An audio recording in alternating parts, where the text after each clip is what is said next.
Hi guys! Welcome back to my YouTube channel. On this video, I'll be showing you how to make a DIY yoga mat cleaner.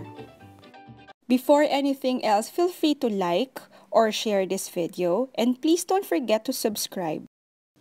Here are what we need for DIY yoga mat cleaner. Water. You can use ordinary tap water but better if it's distilled or mineral water.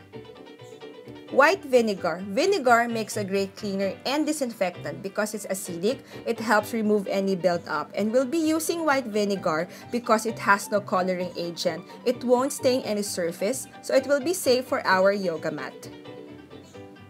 Tea tree oil. Tea tree oil is an essential oil that is antibacterial and antifungal. Lavender oil. Lavender oil is an essential oil that is also antibacterial with relaxing and calming scent. And lastly, spray bottle container. The amount of water and amount of vinegar that we'll be using will depend on the size of your spray bottle container. How to make DIY yoga mat cleaner? Step 1. Get your spray bottle and fill 3/4 of the bottle with water. Step 2. Add white vinegar, 1/4 of the bottle. Step 3. Add 2 drops of tea tree oil. Step 4. Add 1 drop of lavender oil. You can mix match any essential oil depending on your choice.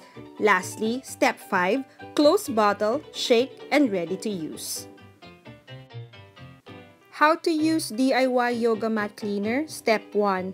Lay yoga mat flat on the floor. Step 2. Shake bottle and spray generously, few inches away from the yoga mat.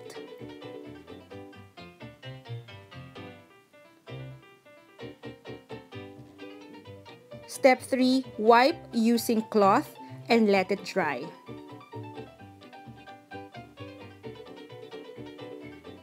Step 4. When it's already dry, flip over and repeat steps 1, 2, and 3.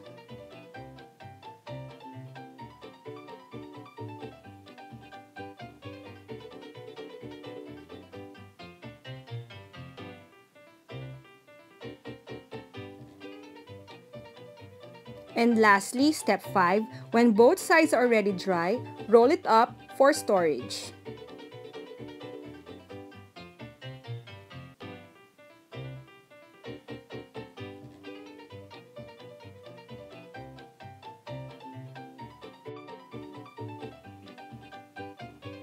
You can also use the DIY yoga mat cleaner for other workout equipments. Just follow the same steps.